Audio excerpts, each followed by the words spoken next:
La acción humana, Tratado de Economía, por Ludwig von Mises. 63. Primera parte. La acción humana.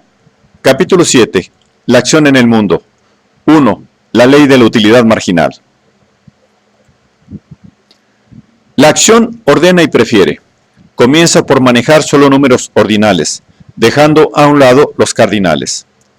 Sucede, sin embargo, que el mundo externo, al cual el hombre que actúa ha de acomodar su conducta, es un mundo de soluciones cuantitativas donde entre causa y efecto existe una relación mensurable. Si las cosas no fueran así, es decir, si los bienes pudieran prestar servicios ilimitados, nunca resultarían escasos y por tanto no merecerían el apelativo de medios. El hombre, al actuar, valora las cosas como medios para suprimir su malestar. Los bienes que por su condición de medios permiten atender las necesidades humanas, vistos en su conjunto, desde el ángulo de las ciencias naturales, constituyen multiplicidad de cosas diferentes. El actor, sin embargo, los asimila todos como ejemplares que encajan, unos más y otros menos, en una misma especie. Al evaluar estados de satisfacción muy distintos entre sí y apreciar los medios convenientes para lograrlos, el hombre ordena en una escala todas las cosas, contemplándolas solo en orden a su idoneidad para incrementar la satisfacción propia. El placer derivado de la alimentación y el originado por la contemplación de una obra artística constituyen simplemente, para el hombre actuante, dos necesidades a atender, una más y otra menos urgente. Pero, por el hecho de valorar y actuar, ambas quedan situadas en una escala de apetencias que comprende desde la de máxima a la de mínima intensidad. Quien actúa no ve más que cosas de diversa utilidad para su personal bienestar, cosas que, por tanto, desea con distinta intensidad. Cantidad y calidad son categorías del mundo externo. Solo indirectamente cobran importancia y sentido para la acción. En razón a que cada cosa solo puede producir un efecto limitado, algunas de ellas se consideran escasas, conceptuándose como medios. Puesto que son distintos los efectos que las diversas cosas pueden producir, el hombre, al actuar, distingue diferentes clases de bienes. Y en razón de que la misma cantidad y calidad de un cierto medio produce siempre idéntico efecto, considerado tanto cualitativa como cuantitativamente, la acción no diferencia entre distintas pero iguales cantidades de un medio homogéneo. Pero ello no significa que el hombre atribuya el mismo valor a las distintas porciones del medio en cuestión. Cada porción es objeto de una valoración separada. A cada una de ellas se le asigna un rasgo específico en la escala de valores. Pero estos rasgos pueden intercambiarse ad libitum entre las distintas porciones de la misma magnitud. Cuando el hombre ha de optar entre dos o más medios distintos, ordena en escala gradual las porciones individuales disponibles de cada uno de ellos. A cada una de dichas porciones asigna un rango específico. Las distintas porciones de un cierto medio no tienen, sin embargo, por qué ocupar puestos inmediatamente sucesivos. El establecimiento, mediante la valoración de ese diverso rango, se practica al actuar y es la propia actuación la que efectúa tal ordenación. El tamaño de cada una de esas porciones estimadas de un mismo rango dependerá de la situación personal y única bajo la cual, en cada caso, actúa el interesado. La acción nunca se interesa por unidades, ni físicas ni metafísicas, ni las valora con arreglo a módulos teóricos o abstractos. La acción se halla siempre enfrentada con alternativas diversas, entre las cuales se escoge. Tal elección se efectúa entre magnitudes determinadas de medios diversos. Podemos denominar unidad a la cantidad mínima que puede ser objeto de opción. Hay que guardarse, sin embargo, del error de suponer que el valor de la suma de múltiples unidades pueda deducirse del valor de cada una de ellas. El valor de la suma no coincide con la adición del valor atribuido a cada una de las distintas unidades. Un hombre posee 5 unidades de bien A y 3 unidades del bien B. Atribuye a las unidades de A los rangos 1, 2, 4, 7 y 8, mientras las unidades de B quedan graduadas en los lugares 3, 5 y 6. Ello significa que si el interesado ha de optar entre 2 unidades de A y 2 unidades de B, preferirá desprenderse de 2 unidades de A antes que de 2 unidades de B. Ahora bien, si ha de escoger entre 3 unidades de A y 2 unidades de B, preferirá perder 2 unidades de B antes que 3 de A. Al valorar un conjunto de varias unidades, lo único que en todo caso importa es la utilidad del conjunto, es decir, el incremento de bienestar dependiente del mismo o, lo que es igual, el descenso del bienestar que su pérdida implicaría. Con ello, para nada se alude a procesos aritméticos, a sumas ni a multiplicaciones. Solo se trata de estimar la utilidad resultante de poseer cierta porción, conjunto o provisión de que se trate.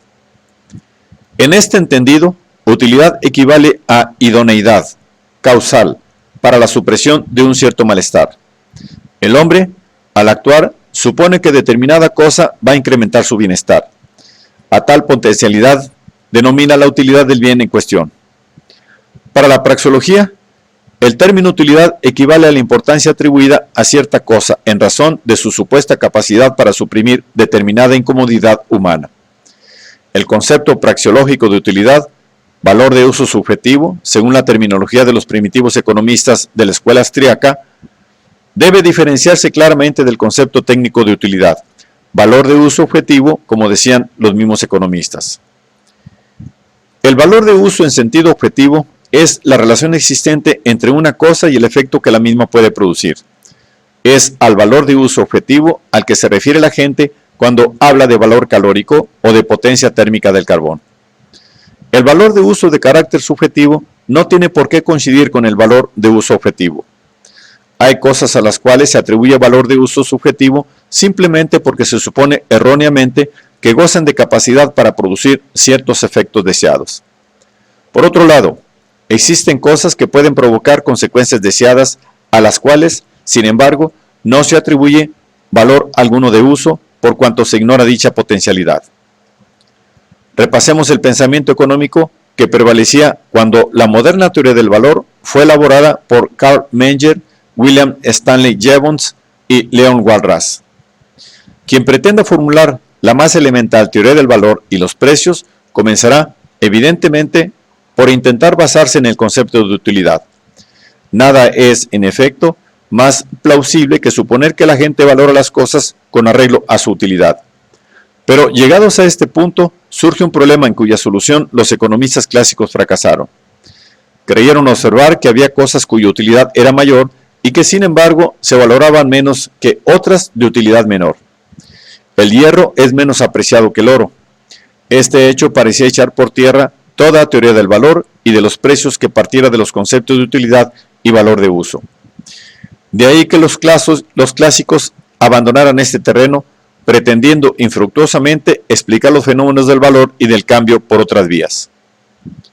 Solo más tarde descubrieron los economistas que lo que originaba la aparente paradoja era el imperfecto planteamiento del problema.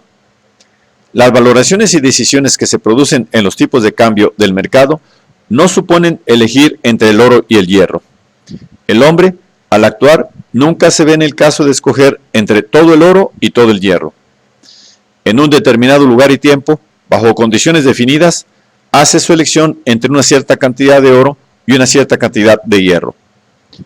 Al decidirse entre 100 onzas de oro y 100 toneladas de hierro, su elección no guarda relación alguna con la decisión que adoptaría si se hallara en la muy improbable situación de tener que optar entre todo el oro y todo el hierro existente. En la práctica, lo único que cuenta para tal sujeto es si, bajo las específicas condiciones concurrentes, estima la satisfacción directa o indirecta que puedan reportarle las 100 onzas de oro mayor o menor que la satisfacción que derivaría de las 100 toneladas de hierro. Al decidirse, no está formulando ningún juicio filosófico o académico en torno al valor absoluto del oro o del hierro. En modo alguno determina si, para la humanidad, importa más el oro o el hierro. No se ocupa de esos problemas tan gratos a los tratadistas de ética o de filosofía de la historia. Se limita a elegir entre dos satisfacciones que no puede disfrutar al mismo tiempo. Ni el preferir, ni el rechazar, ni las decisiones y elecciones que de ello resultan son actos de medición. La acción no mide la utilidad o el valor. se limita a elegir entre alternativas. No se trata del abstracto problema de determinar la utilidad total o el valor total. Ninguna operación racional permite deducir del valor asignado a una determinada cantidad o a un determinado número de ciertas cosas el valor correspondiente a una cantidad o número mayor o menor de esos mismos bienes. No hay forma de calcular el valor de todo un género de cosas si son solo conocidos los valores de sus partes. Tampoco hay medio de calcular el valor de una parte si únicamente se conoce el valor del total del género. En la esfera del valor y las valoraciones no hay operaciones aritméticas. En el terreno de los valores no existe el cálculo ni nada que se le asemeje. El aprecio de las existencias totales de dos cosas puede diferir de la valoración de algunas de sus porciones. Un hombre aislado que posee 7 vacas y 7 caballos puede valorar en más un caballo que una vaca. Es decir, que, puesto a optar, preferirá entregar una vaca antes que un caballo.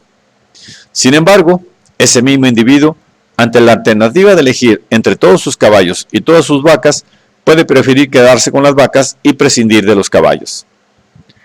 Los conceptos de utilidad total y de valor total carecen de sentido, salvo que se trate de situaciones en las que el interesado haya de escoger precisamente entre la totalidad de diversas existencias. Solo tiene sentido plantear el problema de qué es más útil, el hierro o el oro. Si se trata del supuesto en el que la humanidad o una parte de la misma hubiera de escoger entre todo el oro y todo el hierro disponible. El juicio de valor se contrae exclusivamente a la cantidad concreta que se refiere cada acto de elección. Cualquier conjunto de determinado bien se halla siempre compuesto, ex definitione, por porciones homogéneas, cada una de las cuales es idónea para rendir ciertos e idénticos servicios, lo que hace que cualquiera de dichas porciones pueda sustituirse por otra. En el acto de valorar y preferir resulta, por tanto, indiferente cuál sea la porción efectiva que en ese momento se contemple. Cuando se presenta el problema de entregar una, todas las porciones, unidades del stock disponible, se consideran idénticamente útiles y valiosas. Cuando las existencias disminuyen por pérdida de una unidad, el sujeto ha de resolver de nuevo cómo emplear las unidades del stock remanente. Es evidente que el stock disminuido no podrá rendir el mismo número de servicios que el íntegro. Aquel objeto, bajo este nuevo planteamiento, deja de cubrirse, es indudablemente para el interesado el menos urgente de todos los que previamente cabía alcanzar con el stock íntegro. La satisfacción que derivaba del uso de aquella unidad destinada a tal empleo era la menor de las satisfacciones que cualquiera de las unidades del stock completo podía proporcionarle. Por tanto, solo el valor de esa satisfacción marginal es el que el sujeto ponderará cuando haya de renunciar a una unidad del stock completo. Al enfrentarse con el problema de qué valor debe atribuirse a una porción de cierto conjunto homogéneo, el hombre resuelve de acuerdo con el valor correspondiente al cometido de menor interés que atendería con una unidad si tuviera a su disposición las unidades todas del conjunto. Es decir, decide tomando en cuenta la utilidad marginal. Supongamos que una persona se encuentra en la alternativa de entregar una unidad de sus provisiones de A o una unidad de las de B. En tal disyuntiva, evidentemente, no comparará el valor de todo su haber de A con el valor total de su stock de B. Contrastará únicamente los valores marginales de A y de B, aunque tal vez valore en más la cantidad total de A que la de B. El valor marginal de B puede ser más alto que el valor marginal de A. El mismo razonamiento sirve para ilustrar el supuesto de que aumenta la cantidad disponible de un bien mediante la adquisición de una o más unidades supletorias. Para la descripción de tales hechos, la economía no precisa recurrir a la terminología de la psicología, porque no se ampara en razonamientos y argumentaciones de tal condición. Cuando afirmamos que los actos de elección no dependen del valor atribuido a ninguna clase entera de necesidades, sino del valor que en cada caso corresponda a la necesidad concreta de que se trate, prescindiendo de la clase en que ésta pueda hallarse catalogada, en nada ampliamos nuestro conocimiento ni deviene este más general o fundado. Solo recordando la importancia que esta antinomia del valor tuvo en la historia del pensamiento económico, comprenderemos por qué suele hablarse de clases de necesidades al abordar el tema. Karl Menger y von Bauer usaron el término clases de necesidades para refutar las objeciones a sus ideas por quienes consideraban el pan como tal más valioso que la seda, sobre la base de que la clase necesidad de alimentos tiene mayor importancia vital que la clase necesidad de vestidos lujosos. Hoy el concepto de clase de necesidades es totalmente inútil. Tal idea nada significa para la acción ni por tanto para la teoría del valor. Puede además inducir a error y a confusión. Los conceptos y las clasificaciones no son más que herramientas mentales. Cobran sentido y significación solo en el contexto de las teorías que los utilizan. A nada conduce a agrupar las diversas necesidades en clases para después concluir que tal ordenación carece de interés en el terreno de la teoría del valor. La ley de la utilidad marginal y del decreciente valor marginal nada tiene que ver con la ley de Gosen de la saturación de las necesidades. Primera ley de Gosen. Al hablar de la utilidad marginal, no nos interesamos por el goce sensual ni por la saturación o la saciedad. En modo alguno desbordamos el campo del razonamiento praxeológico cuando decimos: el destino que el individuo da a cierta porción de determinado conjunto compuesto por n unidades, destino que no sería atendido, inmodificadas las restantes circunstancias, si el interesado dispusiera de solo n-1 unidades, constituye el empleo menos urgente de ese bien, o sea, su utilización marginal. Consideramos por eso marginal la utilidad derivada del empleo del bien en cuestión. Para llegar a la conclusión anterior, no precisamos acudir a ninguna experimentación, conocimiento o argumentación de orden psicológico. Se deduce necesariamente de las premisas establecidas, es decir, de que los hombres actúan, valoran y prefieren, y de que el interesado posee n unidades de un conjunto homogéneo, en el primer caso, y n-1 unidades en el segundo. Bajo estos supuestos, no puede imaginarse ninguna otra decisión. La afirmación es de orden formal y a priorístico. No se basa de experiencia alguna. El problema consiste en determinar si existen o no sucesivas etapas intermedias entre la situación de malestar que impulsa al hombre a actuar y aquella otra situación que, una vez alcanzada, vedaría toda nueva actuación, ya sea por haberse logrado un estado de perfecta satisfacción, ya sea porque el hombre se considerase incapaz de producir ninguna ulterior mejoría en su situación. Si dicha alternativa se resuelve en sentido negativo, solo cabría una única acción. Tan pronto como tal actuación quedara consumada, se habría alcanzado la situación que prohibiría toda ulterior actuación. Ahora bien, con ello se contradice abiertamente el supuesto de que existe el actuar. Pugna el planteamiento con las condiciones generales presupuestas en la categoría de acción. De ahí que sea forzoso resolver la alternativa en sentido afirmativo. Existen, sin género de duda, etapas diversas en nuestra asintótica aproximación hacia aquel estado después del cual ya no hay nueva acción. Por eso la ley de la utilidad marginal se halla ya implícita en la categoría de acción. No es más que el reverso de la afirmación según la cual preferimos lo que satisface en mayor grado a lo que satisface en menor grado. Si las existencias a nuestra disposición aumentan de n-1 unidades a n unidades, esa incrementada unidad será utilizada para atender a una situación que será menos urgente o gravosa que la menos urgente o gravosa de todas las que con los recursos n-1 habían sido remediadas. La ley de la utilidad marginal no se refiere al valor de uso objetivo, sino al valor de uso subjetivo. No alude a las propiedades químicas o físicas de las cosas para provocar ciertos efectos en general. Se interesa tan solo por su idoneidad para promover el bienestar del hombre según él lo entiende en cada momento y ocasión. No se ocupa de un supuesto valor intrínseco de las cosas, sino del valor que el hombre atribuye a los servicios que de las mismas espera derivar. Si admitiéramos que la utilidad marginal está en las cosas y en su valor de uso objetivo, habríamos de concluir que lo mismo podría aumentar que disminuir, al incrementarse la cantidad de unidades disponibles. Puede suceder que la utilización de una cierta cantidad irreductible, n unidades del bien A, proporciona una satisfacción mayor que la que cabe derivar de los servicios de una unidad del bien B. Ahora bien, si las existencias de A son inferiores a n, A solo puede emplearse en otro cometido menos apreciado que el que gracias a B puede ser atendido.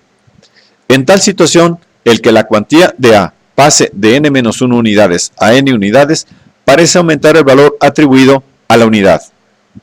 El poseedor de 100 maderos puede construir con ellos una cabaña, que le protegerá de la lluvia mejor que un impermeable. Sin embargo, si sus disponibilidades son inferiores a los 30 maderos, únicamente podrá construirse un techo que le resguarde de la humedad del suelo.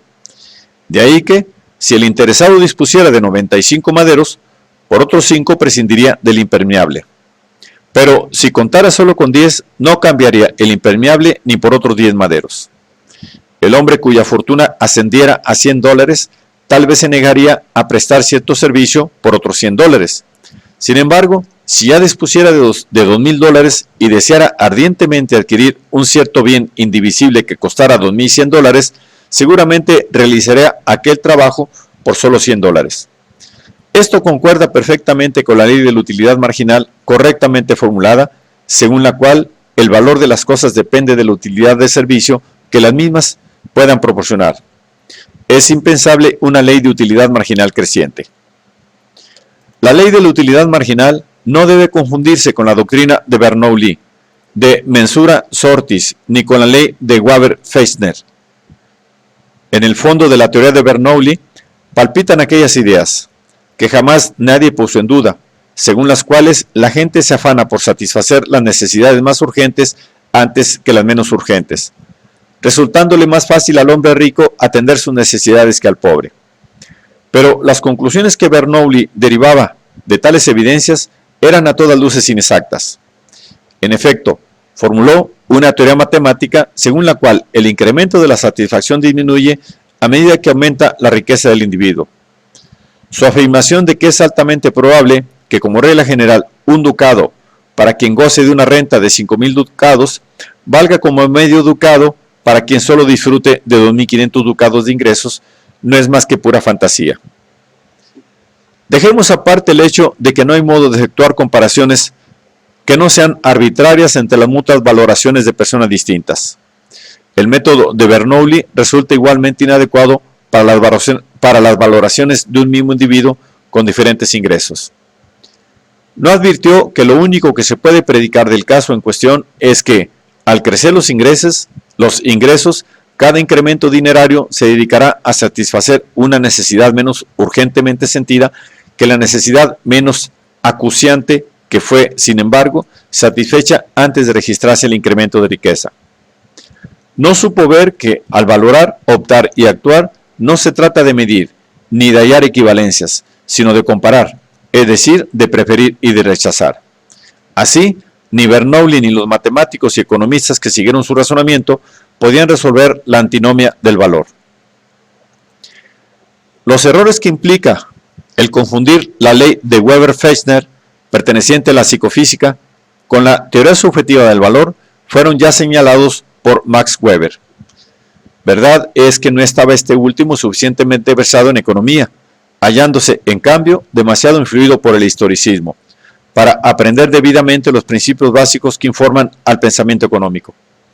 Ello no obstante, su intuición genial le citó en el camino que conducía a las soluciones correctas. La teoría de la utilidad marginal, afirma Weber, no se formula en sentido psicológico, sino utilizando un término epistemológico, de modo pragmático, manejando las categorías de fines y medios. Si se desea poner remedio a un cierto estado patológico, mediante la ingestión de una determinada cantidad de una medicina, no se obtendrá un resultado mejor multiplicando la dosis. Ese excedente o no produce mayor efecto que la dosis apropiada, por cuanto ésta, de por sí, ya provoca el resultado óptimo, o bien da lugar a consecuencias nocivas. Lo mismo sucede con toda clase de satisfacciones. Si bien, frecuentemente, el estado óptimo se alcanza mediante la administración de elevadas dosis, tratándose en llegar a aquel límite que, sobrepasado, cualquier ulterior incremento produce consecuencias perniciosas. Sucede ello por cuanto nuestro mundo está regido por la causalidad, existiendo relación cuantitativa entre causa y efecto. Quien desee suprimir el malestar que provoca el vivir en una casa a 1 grado de temperatura, procurará caldearla para alcanzar los 18 o 20 grados. Nada tiene que ver con la ley de Weber-Fechner, el que el interesado no busque temperaturas de 70 o 90 grados. El hecho tampoco afecta a la psicología. Para explicarlo, esta ha de limitarse a constatar el dato de que los mortales, normalmente, prefieren la vida y la salud a la muerte y la enfermedad. Para la praxeología, solo cuenta la circunstancia de que el hombre, al actuar, opta y escoge entre alternativas. Hallándose siempre cercado por disyuntivas, no tiene más remedio que elegir, y efectivamente elige, prefiriendo una entre varias posibilidades. Por cuanto, aparte de otras razones, el sujeto opera en un mundo cuantitativo, no en un orden carente del concepto de cantidad, planteamiento que resulta incluso inconcebible para la mente humana. Confunden la utilidad marginal y la ley de Weber-Fechner quienes solo ponderan los medios idóneos para alcanzar cierta satisfacción, pasando por alto la propia satisfacción en sí. De haber separado mientes en ello, no se habría incurrido en el absurdo de pretender explicar el deseo de abrigo aludiendo a la decreciente intensidad de la sensación provocada por un sucesivo incremento del correspondiente estímulo. El que normalmente un individuo no desea elevar la temperatura de su dormitorio a 40 grados, nada tiene que ver con la intensidad de la sensación de calor. Por lo mismo, tampoco cabe explicar recurriendo a las ciencias naturales el que una cierta persona no caliente su habitación a la temperatura que suelen hacerlo los demás, temperatura que probablemente también a aquella apetecería si no fuera porque prefiere comprarse un traje nuevo o asistir a la audición de una sinfonía de Beethoven.